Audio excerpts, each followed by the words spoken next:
Bonjour, merci de nous rejoindre pour ce nouveau journal. Voici les titres de ce mardi 11 avril. Les programmes des candidats à la présidentielle vont bientôt arriver dans vos boîtes aux lettres. Les professions de foi sont actuellement mises sous enveloppe avant d'être envoyées aux quelques 500 000 électeurs vendéens. Reportage au début de ce journal aux Achards où l'opération mobilise cette semaine plus de 200 personnes. Rencontre également dans ce journal avec un couple qui fait face depuis plus de 20 ans à la maladie de Parkinson, une pathologie neurodégénérative qui touche Jean-Paul Bourrasso. Au quotidien, il peut compter sur le soutien de sa femme, Marie-Françoise. Portrait à l'occasion de la journée mondiale de la maladie de Parkinson qui avait lieu ce mardi. Et puis nous nous plongerons à la fin de cette édition dans l'histoire du mondial de football de Montaigu. La 45e édition a débuté ce mardi. Depuis 1973, le tournoi a attiré en Vendée de jeunes joueurs comme Didier Deschamps ou Cristiano Ronaldo. Mais le mondial a aussi beaucoup évolué pour accompagner la professionnalisation du football. On ouvre donc ce journal avec l'élection présidentielle. Le premier tour, ce sera en fin de semaine prochaine, le dimanche 23 avril. Certains attendent peut-être de recevoir les programmes des 11 candidats pour faire leur choix. Eh bien, ces programmes sont sur le point d'arriver dans votre boîte aux lettres. Les professions de foi ont été imprimées ces dernières semaines. Cette propagande électorale doit désormais être mise sous enveloppe. Une mission confiée à des entreprises privées. En Vendée, la société ESP Routage installée aux Achards a été retenue par l'État pour effectuer cette mise sous pli très encadrée. Élodie Pépin. C'est un travail qui demande de la concentration et de la rapidité. Il faut en un minimum de temps rassembler les 11 professions de foi des candidats qui seront envoyés aux quelques 518 000 électeurs vendéens. Un travail colossal pour lequel 225 personnes ont été recrutées par 5 agences intérim différentes pour l'entreprise ESP Routage des Achards. On a multiplié nos effectifs par 30. C'est un très très gros volume à traiter en peu de temps. Donc c'est justement pour ça qu'on a loué ce lieu en plus de notre siège. Mais c'est avant le chiffre d'affaires qui est important, soit, il n'y a pas de souci. Mais avant le chiffre d'affaires, c'est le challenge qui était super intéressant, quoi. Un challenge que l'entreprise n'avait jamais réalisé. C'est la première fois qu'elle a été choisie par l'État en répondant à un appel d'offres. L'État est en effet le commanditaire. C'est lui qui supporte la totalité des dépenses des élections et qui veille à leur bon déroulement. Pour cela, la préfecture vérifie que tout est fait dans les règles. Le problème, ça serait que dans l'enveloppe, évidemment, l'électeur qui la reçoit ne trouve pas le compte exact des professions de foi et des bulletins de vote, ou trouve par exemple deux professions de foi identiques. Donc on vient s'assurer de la façon dont c'est organisé, de la rigueur, de la méthode. Dedans, donc, on va mettre l'assemblage des 11 candidats. Bien sûr. La préfecture doit également s'assurer que le travail sera effectué en temps et en heure. D'ici ce vendredi, toutes ces enveloppes devront être envoyées. 518 000 enveloppes classées par commune pour faciliter le travail de la Poste. On a un ordre de priorité à respecter pour la Poste, pour les communes les plus éloignées, comme l'Île-Dieu par exemple, où là ça ne partira pas en cube mais en chariot roulant pour prendre le bateau. Et donc on a tous ces de lot 1 à 4, il faut les envoyer le plus rapidement possible et après à suivre. Si vous êtes inscrit sur les listes électorales, vous recevrez donc dans votre boîte aux lettres d'ici mercredi prochain, dernier délai, les 11 professions de foi des candidats, accompagnés des bulletins de vote. Et le premier tour de l'élection présidentielle, ce sera donc le 23 avril. Le second tour, ce sera le 7 mai. Et pour ceux qui seront absents ces jours-là, il est toujours possible de faire une demande de procuration. Il suffit pour cela de désigner un proche qui vote dans la même commune. La démarche est à effectuer auprès d'un commissariat de police, de la gendarmerie ou auprès des tribunaux d'instance de La Roche-sur-Yon, de Fontenay-le-Comte ou des Sables-d'Olonne. Il faut s'y rendre accompagné d'une pièce d'identité. En théorie, les demandes d'enregistrement de procuration sont possibles jusqu'à la veille du scrutin. Des procurations qui seront également possibles pour les législatives de juin prochain. Des élections auxquelles participera Béatrice Bellamy. C'est la candidate qui a été investie par le parti Les Républicains dans la deuxième circonscription de Vendée, celle de La Roche-Sud. Elle vient de lancer officiellement sa campagne. C'était ce lundi soir à Torigny, la commune de son suppléant, Luc Guyot. À 51 ans, Béatrice Bellamy est élue au conseil municipal de La Roche-sur-Yon depuis 23 ans. Elle veut porter à l'Assemblée nationale des questions comme la désertification médicale et prône plus globalement la défense de la ruralité. Écoutez. J'ai un axe qui me tient à cœur, c'est la ruralité. absolument être vigilant sur cette ruralité. Et tout ce que j'ai pu entendre, en tout cas sur le terrain, en rencontrant les maires, je m'aperçois que cette ruralité est en souffrance. Donc il faut faire remonter cette ruralité. Et c'est 90% certainement de toute la Vendée. Donc il faut qu'elle soit présente, cette ruralité, au national. Et le premier tour de ces élections législatives aura lieu le 11 juin. Nous sommes donc à 2 mois tout juste du scrutin et pour le moment, ils sont un peu plus d'une trentaine de candidats à s'être déclarés dans le département. Les principales formations politiques ont décidé de présenter des candidats dans la plupart des 5 circonscriptions du département, sauf pour le moment dans la 4e, celle du Bocage. Elle est détenue depuis 2005 par Véronique Besse, la députée maire des Herbiers, qui n'a d'ailleurs pas encore fait part de sa décision de se représenter ou non. En revanche, 3 autres députés sortants, eux, ont décidé de briguer un nouveau mandat. Alain Leboeuf, Sylviane Bulteau et Hugues Fourage. Enfin, une certitude, un nouveau député sera élu dans la 3e circonscription, celle du littoral, puisque Yannick Moreau a fait le choix de ne pas se représenter. Dans le reste de l'actualité, en bref, plus de 20 millions d'euros ont été débloqués par l'État pour les collectivités du département. Une enveloppe destinée à soutenir les projets d'investissement des communes et des communautés de communes vendéennes. Cette année, 189 dossiers ont été retenus par la préfecture. Des financements qui entrent notamment dans le cadre de plans d'aide pour les territoires ruraux. Je vous le disais dans les titres, ce 11 avril, c'est la journée mondiale de la maladie de Parkinson. C'est la 2e pathologie neurodégénérative la plus fréquente en France, après Alzheimer. Plus de 200 000 Français en sont atteints. Cette maladie de Parkinson se manifeste différemment selon les individus. Chez Jean-Paul Bourrasso, cela se traduit entre autres par des douleurs chroniques, des raideurs musculaires qui l'empêchent de se déplacer comme il le souhaite. La présence de sa famille, notamment de sa femme, lui permet de supporter la maladie. Rencontre signée Alix Lanos. Jean-Paul Bourrasso a 50 ans quand on lui annonce qu'il est atteint de la maladie de Parkinson. C'était il y a maintenant 24 ans. Un véritable coup de massue pour le couple qui ignore tout de cette maladie neurologique. Si son symptôme le plus connu est évidemment le tremblement, il ne concerne pourtant qu'une partie des malades. Fatigue, raideur musculaire, dépression sont également symptomatiques de cette maladie neurodégénérative. Mais quand il y a un moment là qu'il est dans la même position et surtout crispé, il a de la peine à se déplacer. C'est les petits pas, c'est le freezing, comme je vous disais. Chez Jean-Paul, la maladie évolue plutôt doucement, mais pourtant en 24 ans, impossible de l'apprivoiser. Vous l'acceptez la maladie aujourd'hui ?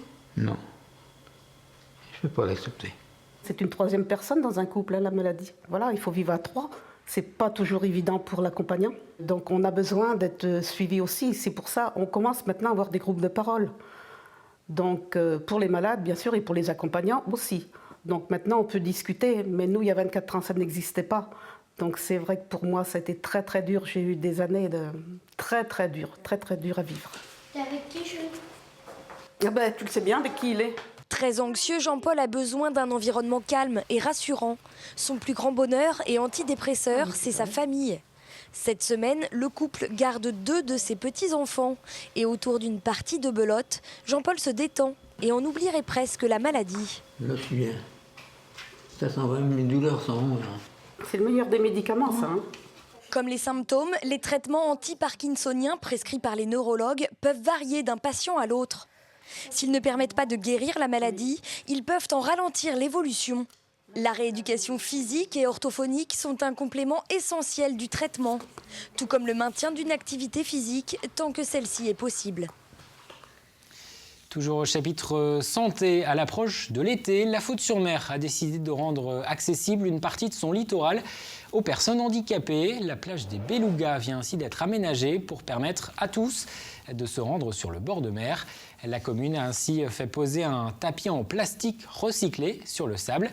Elle a aussi acheté 6 fauteuils pour permettre aux personnes qui ont des difficultés pour se déplacer de se promener sur le sable, mais aussi de se baigner.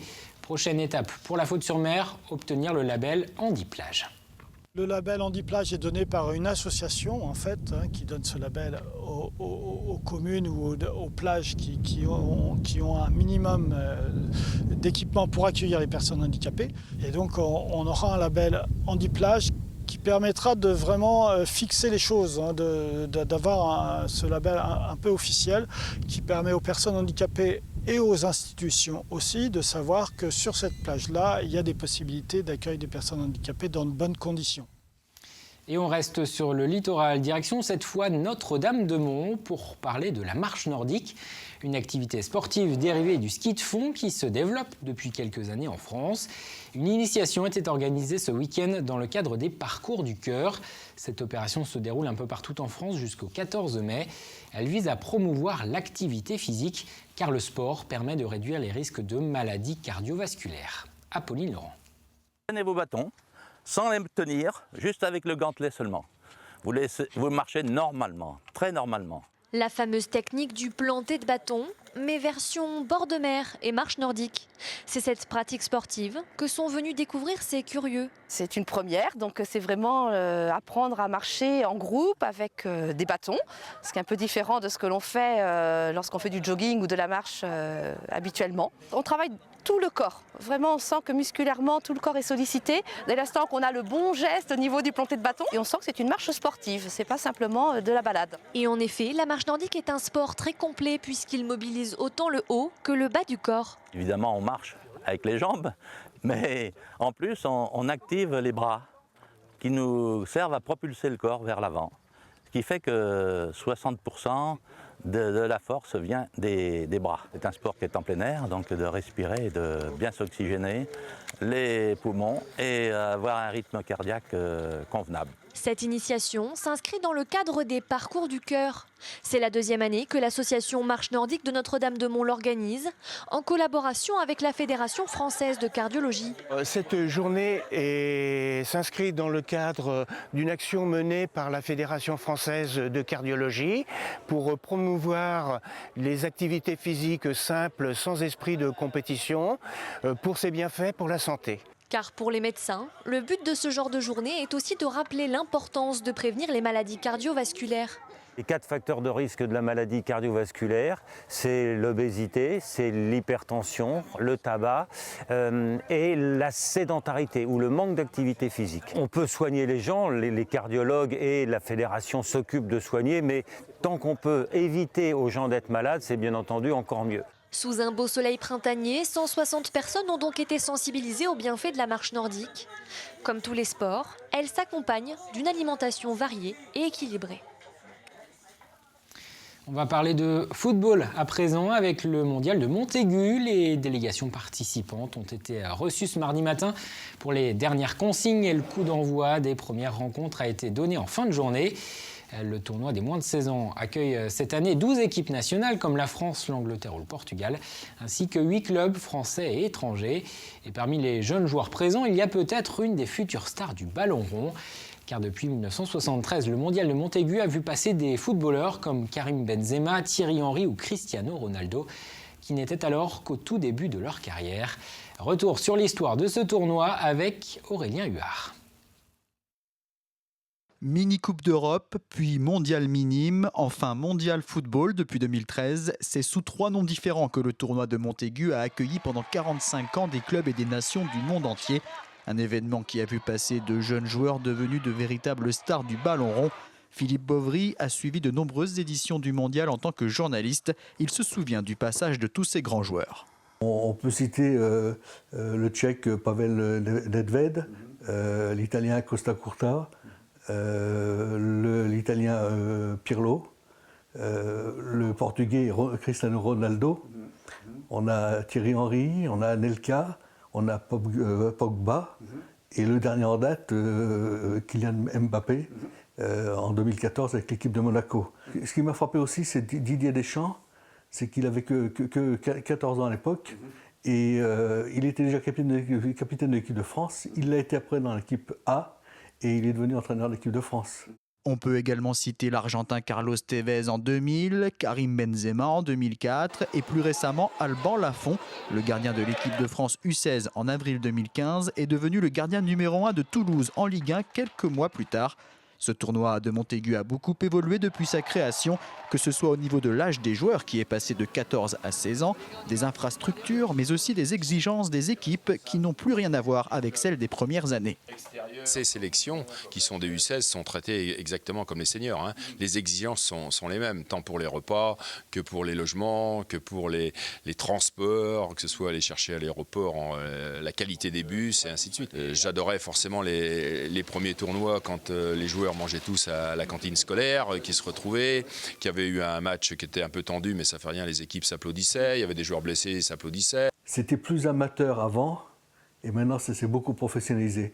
Donc ça a perdu peut-être un peu de charme, mais en même temps, le niveau aussi technique a remonté, quoi. Ce qui ne change pas à Montaigu, c'est la passion et l'engagement des organisateurs, et notamment de son président Michel Allemand, présent depuis la première édition. Et chaque année, ce sont près de 500 bénévoles qui sont mobilisés. Avant de se quitter, jetons un coup d'œil aux prévisions météo. Le soleil va encore dominer ce mercredi sur le département. Les températures, elles remontent un peu dans l'intérieur des terres. Il fera jusqu'à 21 degrés dans le Marais Poitevin, 16 à 17 sur le littoral. Le bulletin complet, c'est dans un instant avec Fanny Poirier. Les programmes continuent sur TV Vendée. Cette semaine, Visage du sport consacre un portrait à Steve Léger, champion de boxe thaï. Membre de la section boxe fédérale lyonnaise, il a décroché en mars dernier un premier titre national. Émission à retrouver ce mercredi à 19h15. C'est la fin de cette édition. Merci de l'avoir suivi. J'aurai le plaisir de vous retrouver demain pour un nouveau journal.